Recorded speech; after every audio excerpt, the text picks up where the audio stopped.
Hello, welcome to the Hoop Collective podcast. We talk about the NBA, which we're doing on Wednesday evening. I think this podcast may not be publishing until Friday and on television, so just time stamping this on Wednesday. Just keep that in mind. We're not usually do that, but it's vacation season. What can I say? Okay, more important than that is my new colleague. He's not really new because I've known him for like 15 years. But he's our new ESPN colleague, joining us from The Athletic, from Northern California, where he will be based and has been based for many years, Anthony Slater. Mr. Slater, how are you?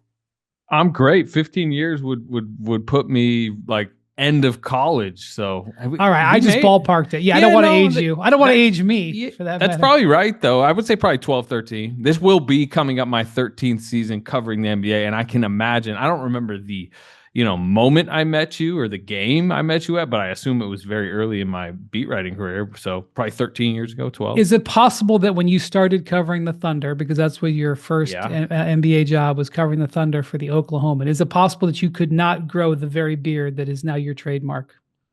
It was probably a little bit scruffier, a little bit, You were tougher. Young, is my point. Yes, I was. Yeah. I can't grow a beard to this day. I'm not looking down at you. At one point, I had like a goatee, but I felt like that was more time period. It probably looks worse now. Yeah. Well, Slater is a legend on the Warriors beat. Covered a big chunk of their run.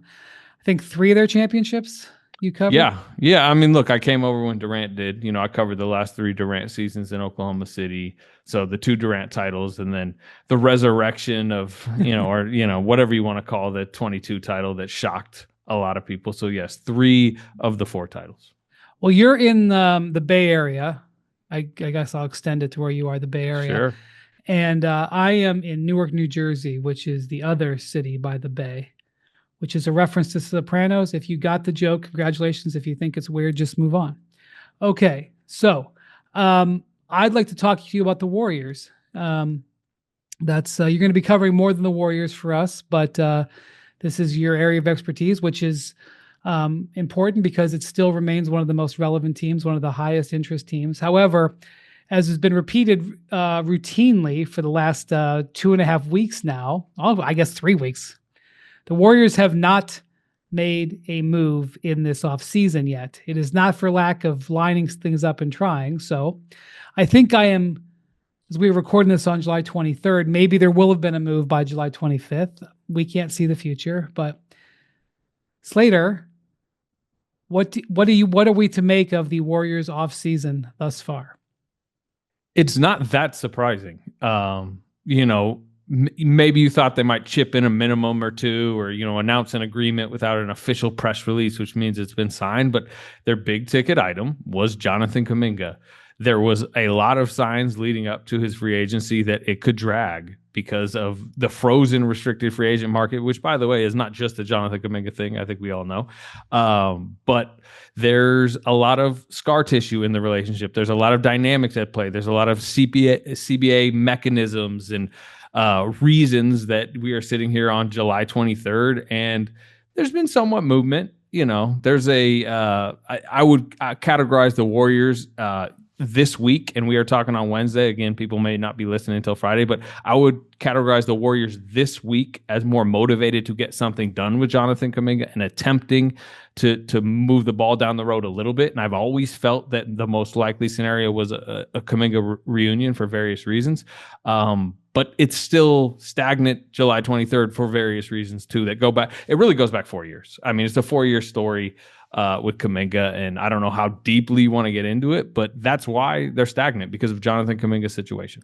Yeah, you authored many stories about this rocky relationship for The Athletic over the years.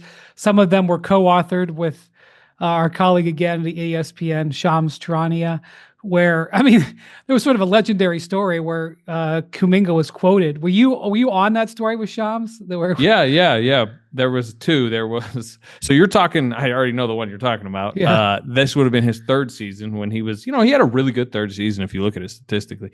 And there was a brutal home loss on the front end of a back-to-back to the Denver Nuggets, which will most be remembered from, remember Jokic hits like a 40-foot banker or Oh something my from the God, it was sideline. legendary. Yeah, of Yeah, course. well, in that game, Kuminga played like 18 minutes, and he'd been playing well, and he had played well in his 18 minutes, but Kerr didn't go back to him. And it was a buildup of frustration of him not breaking through, of him, feeling the career moment, feeling his game getting to a level where he was waiting for a breakthrough. And that was a very criticizable decision that particular night by Kerr.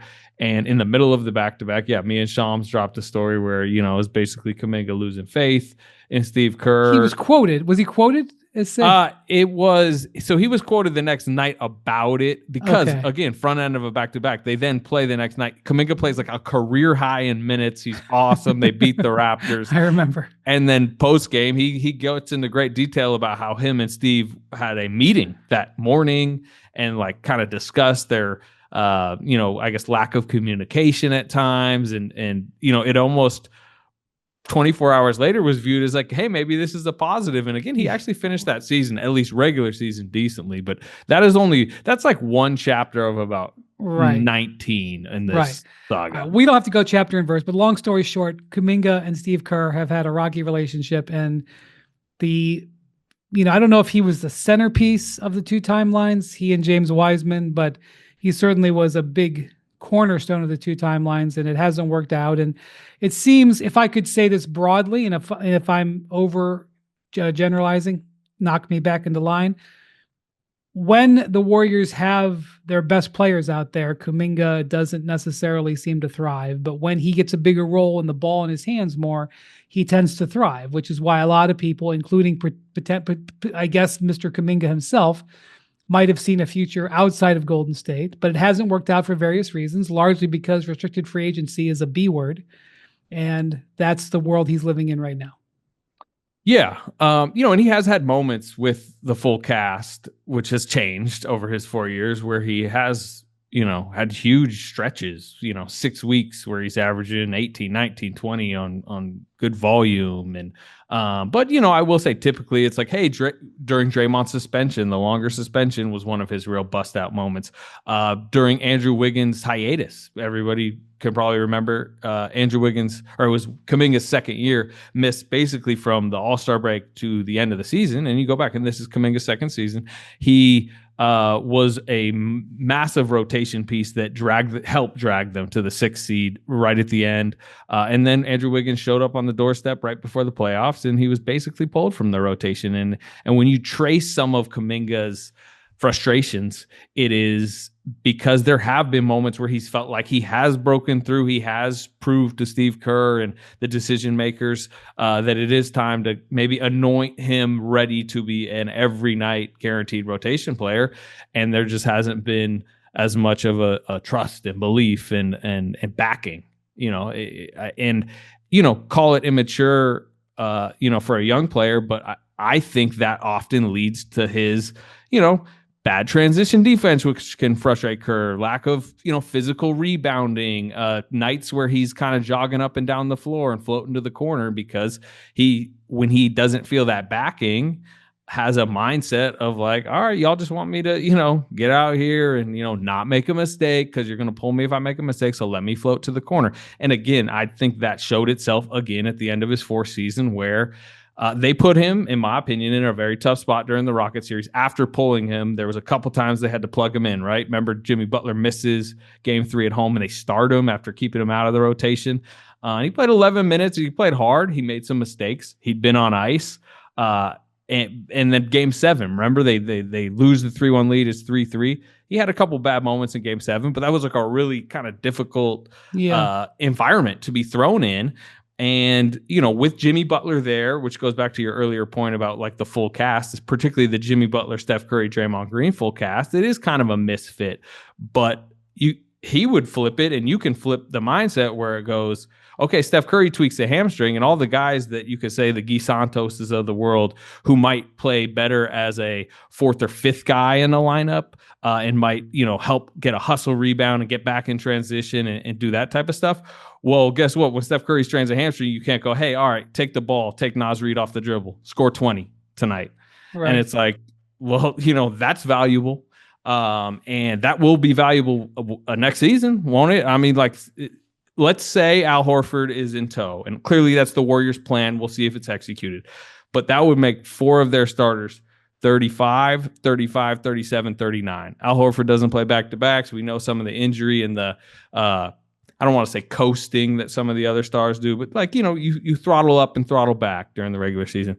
They're going to need scoring. They're going to need athleticism. They're going to need pop during an 82-game regular season. And I think lost in a lot of what's going on right now with Kuminga is people aren't talking about how much I believe in a lot of people, including some in the Warriors, front office, even some in the team believe he is needed at times. Will he be potentially minimized and benched in game 5, game 6 of the second round? Sure. That could, again, it could happen. Steve Kerr, gets to a moment where he just needs defense and hustle and this, and he goes away from him. But guess what? Jimmy Butler misses 2 weeks next season.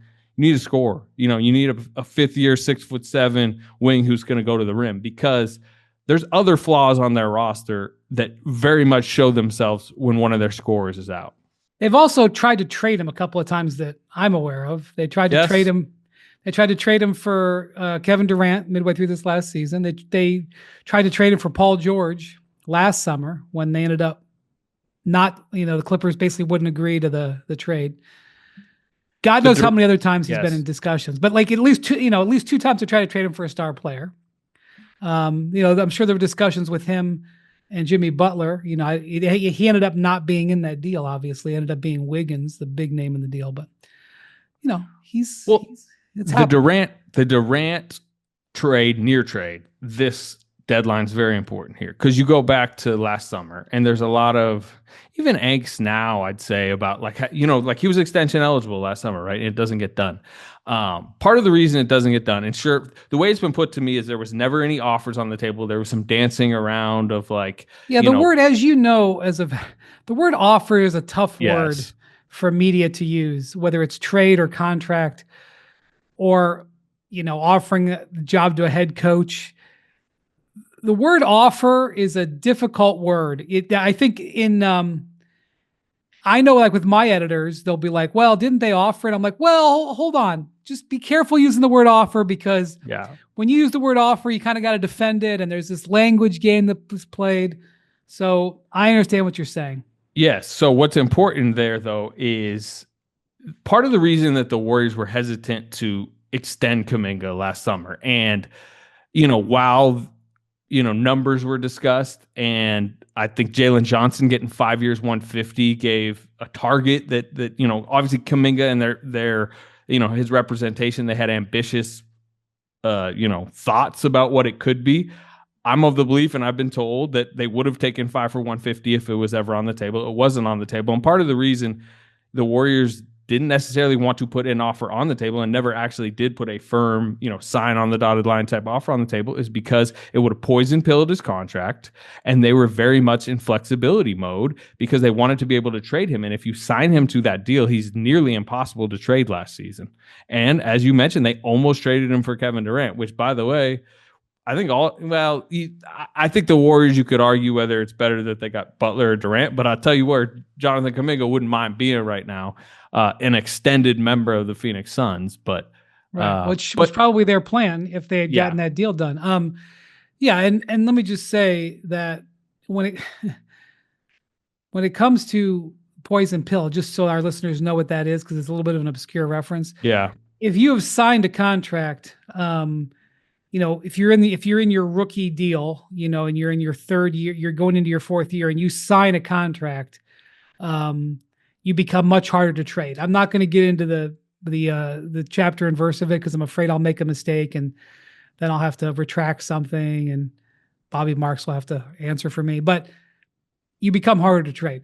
But by the way, isn't that also an issue for this year? Not so much the poison pill, but base year compensation, another terrific CBA term that everyone has to go to their dictionary and look up. Yeah, but just in general, even if they sign him, I think there's a as they're negotiating, I'm not saying they would announce this, but as they're negotiating, they're thinking, we want to sign him to a contract that we might be able to trade. I feel comfortable saying both sides, as they're working through this right now, are discussing the idea of having, tradable contracts with the understanding that if you have to have him to at least January 15th, which you would if you signed the contract, he could bust out and be a 22 point per game scorer that they don't want to trade. Situations changed in the league, as you know, and certainly situations can change into January. But I think both sides are comfortable if a deal is eventually done, which I think the qualifying offers on the table. I think which is $8 million, right? Yeah, 7.9. I think a drawn out process that ends several ways is still on the table. But if a compromise contract, I've been calling it, happens, that is definitely going to be with the understanding that it possibly could get traded come January, February. So, and if you take just for the listeners, if you take the qualifying offer, it means that you get a no trade clause automatically. Yep. For reasons I won't get into. If you get traded, you lose your bird rights. That's why you get a no trade clause. Complicated. You lose the potential to re-sign with your team, basically, and basically you destroy your relationship. There's been a few cases, and first off, qualifying offers are relatively rare, and even more rare are guys who take the qualifying offer and then stay with their team long term. I have maybe seen it 2 or 3 times in 23 years where a guy. First off, I have only seen a couple dozen qualifying offers. That's pretty rare. Anyway, the reason I wanted to go over all this is because when I have Q&As on social media, which I do this time of year, I get a ton of questions about Jonathan Kuminga. There's a lot of Warriors fans out there who are highly engaged, don't have anything to talk about, and they want to know with Kuminga. So thank you for breaking this down. To shift into some other Warriors topics, Steph gets the hamstring injury in the series against the Wolves. We'll never know what would have happened if he didn't get that injury. The Wolves were playing pretty good basketball at that point. The Warriors had been through the tough series with the Rockets where they pulled the quote unquote upset, although they were favored in that series, weren't they? Yeah. Pre-series, they were like slight favorites. Yeah. So, but still, they did without home court advantage, going upset the Rock. Well, I don't know if they might have been favored in game 7 too, but still, if you're on the road for game 7, it's hard to call you a favorite, but they win that game. And so what did you think the chances for the Warriors were had Steph not gotten hurt in that series? It probably would have been somewhat of an uphill climb. Internally, they're more confident than I would be, but internally they're often more confident than I am. I'm more of like kind of just like a skeptical by nature. But believing in Steph is not a hot take. I will say this: they were in a wrestling match in round 1 that took it out of them to the point that Steph would agree, and some people in their medical team would agree that there's a very likely chance that the war that they had in round 1 is what led to the hamstring. But I will say they're up 30-20 when he tweaks the hamstring. They win that game anyways. Right. And Steph, it was, how like game 1 of playoff series, and then the next round you're always like comparing it to the last round, and they were just talking about how much freedom they suddenly felt against Minnesota, and Steph was talking about how much easier it was for him to get going. And again, it was like 11 minutes of basketball. He had 13 points in 13 minutes in the first half of game 1. So it's tough to like tell him he's wrong, but it was such a small sample.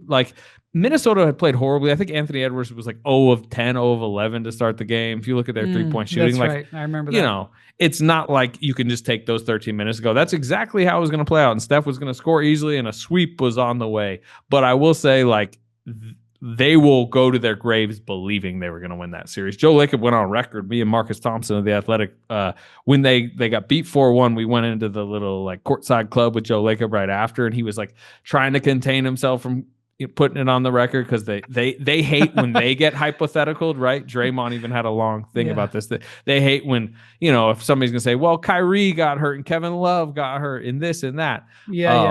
But Joe Lacob couldn't help himself. Well, Draymond contributes dramatically to the NBA discourse, and he's a value add. But he's known to, not necessarily see the whole 360-degree view of everything. But my point is, they think yes. I will say I think it was going to be a really fun series. The Warriors were going to get that game 1. It was at least going to be 1-1 going back, to Golden State, and they almost won game 3 anyways with Butler and Kuminga out of isolation, gets put in and plays well. I think at minimum it's 2-2 going back to Minnesota, and then it's a really fun 5-6-7 type series. Yeah, and I think the reason you can hold on to that is because you're up 1-0 without Steph. And you're up 1-0, and then if you had Steph, you had taken oh no, they got home court advantage in that. No, they were By in winning Minnesota, game right? one. So they Yeah, took they home won. court advantage. Yeah, they took it. Yeah. Two days after game 7. So yeah, Yeah. again, I think it's probably 2-2 going back to Minnesota, and it could go either way. So we talked just recently on the podcast. What were they? Is 22-5 the number with Steph, Draymond, and Jimmy Butler? At one point, it was like 16-2. It was dominant, and it was like, what they would point to more is like it was like top 5 offense, top 5 defense. It was like, subsection that screams contender from a rating standpoint, but it was an easy schedule. It was a very easy schedule, and you had a full throttle Jimmy Butler. Steph had one of his like nuclear 10-game stretches. I don't think you can just extrapolate that, or however you say it, out to 82 games and be like, that's the Warriors you're going to get, because they were in complete sprint mode. They played a lot of tanking teams. It was a soft part of the schedule. The Jimmy Butler vibes were completely pumped up, but they did look good, and Jimmy looked good with them. Yeah, so I guess my question is, in your view, you've covered the Warriors at the very top and at the very bottom. How legitimate is this trio? And, as you look at the Western Conference and you look at some teams that have really powered up this offseason, excluding the team that they barely beat in the first round, Houston, still a great win, but is this something is that a trio that is legitimate? They say the trio, Draymond's role is as a table setter and a defender. It's not like it's a classic big three, but nonetheless, there was a reason why the record was so good when those guys played together. They fit really well. You saw that right away. It was like Jimmy Butler suddenly getting to the line. You look pre-Butler, they were one of the worst free throw, attempt and, percentage teams in the league. Post-Butler, they were one of the best. It was, he did a lot of like the IQ stuff. Kirk kept calling him Iguodala, with the chaperone stuff he likes to say that he does out there. So like the fit was seamless. Their motivation level was high, and I would say like if you line them up completely healthy in a series with almost anybody in the West, I wouldn't necessarily include the Thunder in this. Like they're extremely threatening and dangerous, and they could have won that Minnesota series. They did beat a very good Rockets team. And I do think they're going to have somewhat of an upgraded supporting cast next year. So again, I do think fully healthy, they're threatening, but how do they get to April completely intact, healthy, fresh, in a good seed, not having to go through the play-in, and do that all while having to rest, their guys kind of selectively, having to potentially deal with, a Jonathan Kuminga drama situation, because I really do think Kuminga is, and I know there's belief behind the scenes, even from Steve Kerr, that Kuminga would really matter in a regular season rotation. But how do they get him into a content, happy to be here type mindset for the regular season? Because if they don't have that, then, they're a hamstring tweak away, an ankle sprain away from having to chase uphill. And I do think that's part of why they faded in the playoffs, is because they were chasing uphill. Well, their playoffs really started like the last 2 weeks of the season because there was such a fight and scramble for the seeds. I say when Butler arrived, they started. Yeah, I guess that's true. Yeah, because they were in a hole. They were like 11th when he got there. That's right. Yeah. So yeah, I'll put it this way. Bontemps is sort of famous for tiering the teams. They're somewhere in that tier between 4 to 10. We can debate whether it's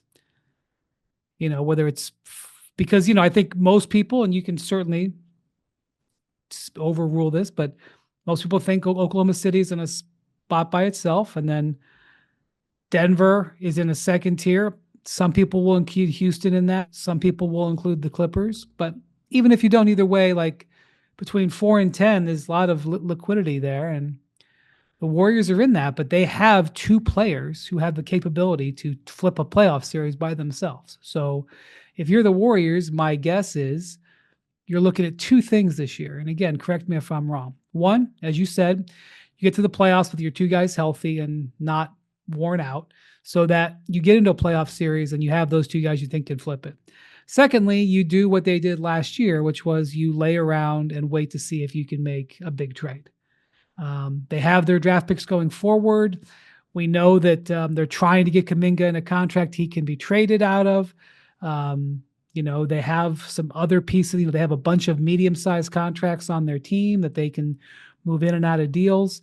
They're not going to be in the second apron. They're not going to give Kuminga the max because they're not going to be in the second apron. So they will be able to aggregate. Right? Am I wrong? I mean, they're not going to be. Part of the potential Al Horford addition would, it would be using a taxpayer mid-level that would second apron cap them. It's part of the reason they're being very careful, and you've seen them make zero moves, because the moment they second apron cap themselves, they give a team like Utah, a team like Brooklyn, who have stayed out of the Kuminga sweepstakes, and I'm not reporting any interest. The Warriors certainly believe Brooklyn doesn't have interest, but the moment you give them a dollar amount to go, you can go over this dollar amount. Yeah, that they can't match. Yeah, you can either steal them away or force the Warriors to have to send off a piece with a pick potentially to you. You know what I mean? So like they've been that's why they're sitting here with 9 players, and it's been 9 players. And it's one of the reasons why Al Horford's sitting around, is that Al Horford, there's various reasons. I mean, look, if Kuminga ends up elsewhere, Al Horford might be able to get more money than the taxpayer mid-level. But part of the reason why is what you just described, is there's various reasons why it makes sense to sign later. It's a leverage play, but go ahead. So but the Warriors are hunting for a potential big move as well. Like that's another thing that will be the case, and we'll watch during the season. And they hunted last summer, they hunted in the fall, and they couldn't pull off some things or whatever. But come February, they had Jimmy Butler, so I suspect, will be doing the same sort of thing. They've got Steph Curry. They want to maximize him. They've got their draft picks. Like if they see something that they think can be a big swing, I think they will be in the market for it. Yeah, their draft picks are interesting because they've been protective of them. And post Steph, right? Yes. Like you got to be careful of that.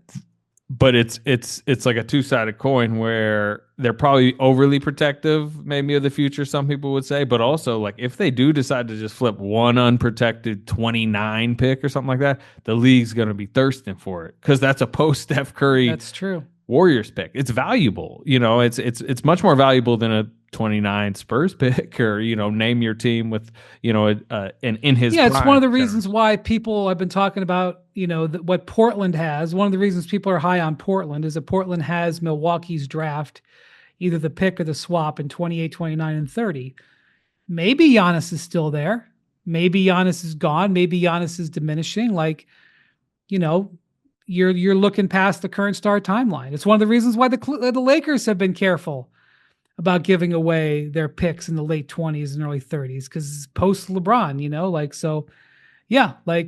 that is it. You're talking about access to something that's pretty valuable there. It's also why when they made the Butler trade, they wanted to trade this, past drafts pick, because they didn't want to be handcuffed at all by sending a future pick. They also didn't love the mid to late lottery and beyond.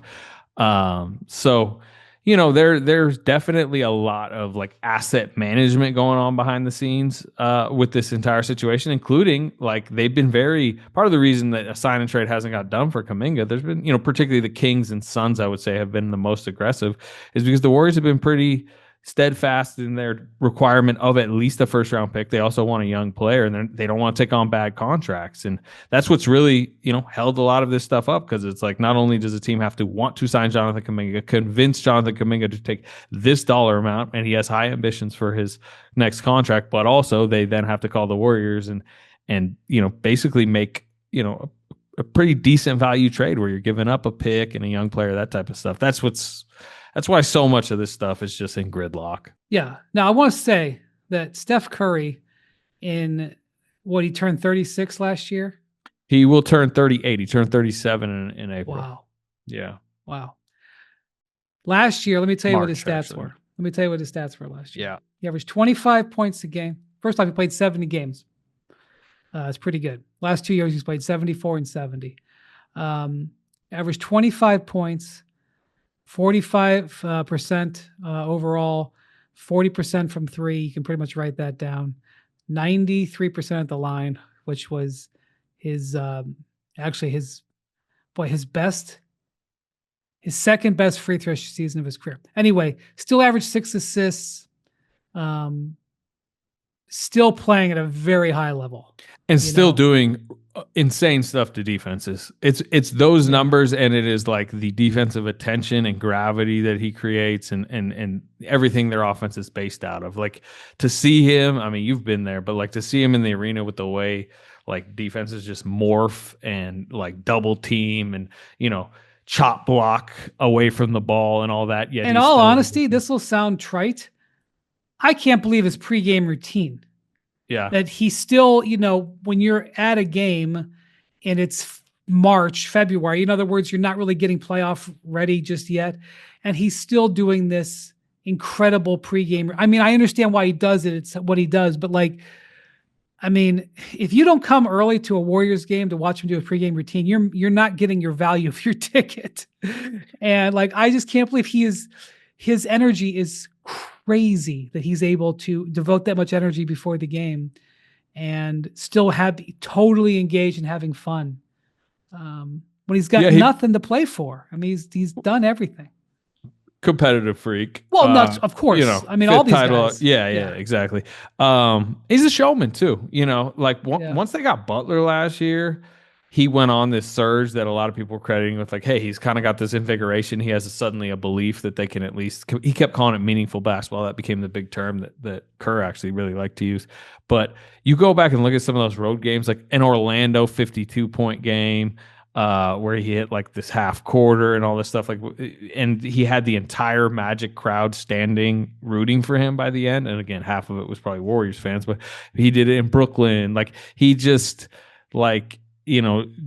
draw like that. That's where you feel like, look, they're probably not going to win the title next year. They weren't going to win it last year, but it's like when he puts on these shows in these cities, I would say, is when kind of you get the full appreciation and a realization as not only him but his era of star, him, LeBron, KD, as they kind of fade away. I mean, you're waiting for kind of these next showmen to arrive.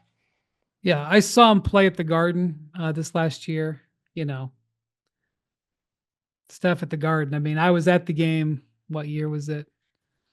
2012, maybe, when he had like that first 57. That was the breakout one. That was the one. A Shumpert I saw on a something recently, basically talking about he was mad at, who was it? It was Raymond Felton, because he was on that Knicks team. He was saying he was mad at Raymond Felton because he said he should have been telling Felton, like, I got him, and he just let Felton have him. Steph scores 52, and his theory was like they unleashed the dragon, because from there. Okay, so if it hadn't happened, then he was Steph like basically been out of the league. Yeah, he was basically theorizing like if I just guarded him that night, he would have never arrived. Listen, I love Shump. I'm not saying a bad word about Shump, but yes, there was that night. It was like this feel of man, this is what the dreams are made out of, basically, with Steph. I mean, he had moments like that, at Davidson, but that was like a big moment. But anyway, yeah, he's still great, and we should treasure the nights that we still have with him, and treasure your arrival at our company, Anthony Slater. How about that hard turn?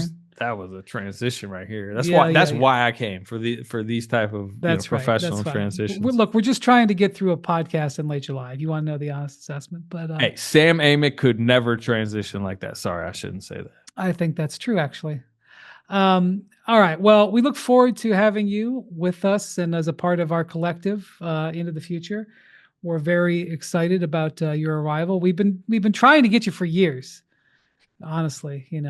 It's like as long as Jonathan Kuminga has been trying to get paid, we've been trying to get Anthony Slater at the ESPN. So we're very happy to have him, and thank you for coming on. And we're talking Warriors and just West Coast, Western Conference NBA throughout the season. All right, appreciate you having me. All right, thanks, man.